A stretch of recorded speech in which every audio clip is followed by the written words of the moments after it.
এতিয়া ৭৭ সংখ্যক স্বাধীনতা দিৱসৰ কাৰ্যসূচী ষষ্ঠ কাৰ্যসূচী ৰূপায়ণ হৈ আছে। মাৰ্চ পাষ্ট কাৰ্যসূচী অনুষ্ঠিত হৈ আছে। মুখ্য পেড কামাণ্ডাৰ দীপেশ্বৰ লাহনৰ তত্বাৱধানত ৭৭ সংখ্যক স্বাধীনতা দিৱসৰ মাৰ্চ পাষ্ট কাৰ্যসূচী অনুষ্ঠিত হৈছে। মুঠ 13টি দলে ইয়াত অংশগ্ৰহণ কৰিছে।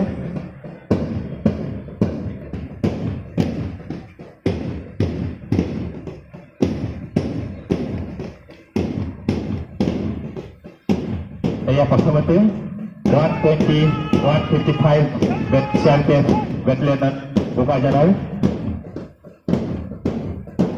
Group leader PCSI GD Ashish গোৱালৰ নেতৃত্বত। দ্বিতীয়তে 2nd battalion ASRF Karagaon PCHAV Hajisuddin আহমেদৰ নেতৃত্বত। তৃতীয়তে এয়া Vidyasagar high school Bokajan group commander Kaushik Jyoti Khataniya. ইয়াৰ পাছতে এয়া বিদ্যাসাগৰ হাইস্কুলৰ ছোৱালীৰ মাৰ্চ পাষ্ট এজেন্সী নেতৃত্বত আছে সঞ্জনা প্ৰধান।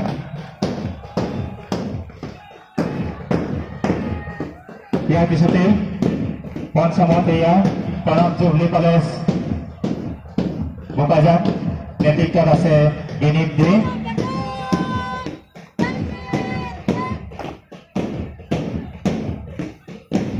নেতৃত্ব গ্ৰহণ কৰিছে মল্লিকা থাপা।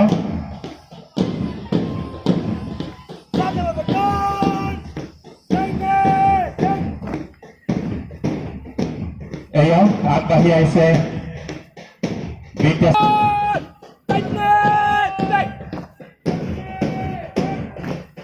বিদ্যাসাগৰ হায়াৰ ছেকেণ্ডেৰী দলটিৰ পিছতে এয়া ইষ্টাৰ্ণ কাৰ্বি আংলং কলেজৰ মাৰ্চ পাষ্টৰ দলটি নেতৃত্ব গ্ৰহণ কৰিছে বিশাল কৰ্মীয়ে।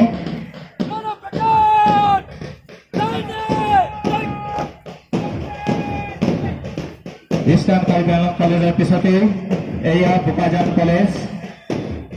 কলেজৰ ছাত্ৰসকলৰ মাৰ্চ পাষ্ট কাৰ্যসূচী নেতৃত্ব গ্ৰহণ কৰিছে বিশাল কৰ্মী।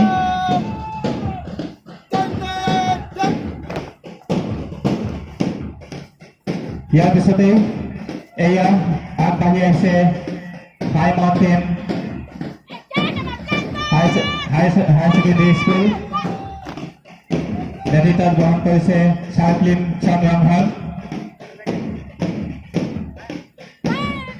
ইয়াৰ পিছতে এয়া high mountain senior secondary school girls নেতৃত্ব গ্ৰহণ কৰিছে জিলিবং পুৰপী। নেতৃত্ব গ্ৰহণ কৰিছে কাজল ৰায়। আৰু একেবাৰে শেষত এয়া জিন বাবা হিন্দী হায়াৰ ছেকেণ্ডেৰী স্কুল নেতৃত্ব গ্ৰহণ কৰি আটাইকেইটি দলকে আমি অশেষ ধন্যবাদ জ্ঞাপন কৰিছোঁ। লগতে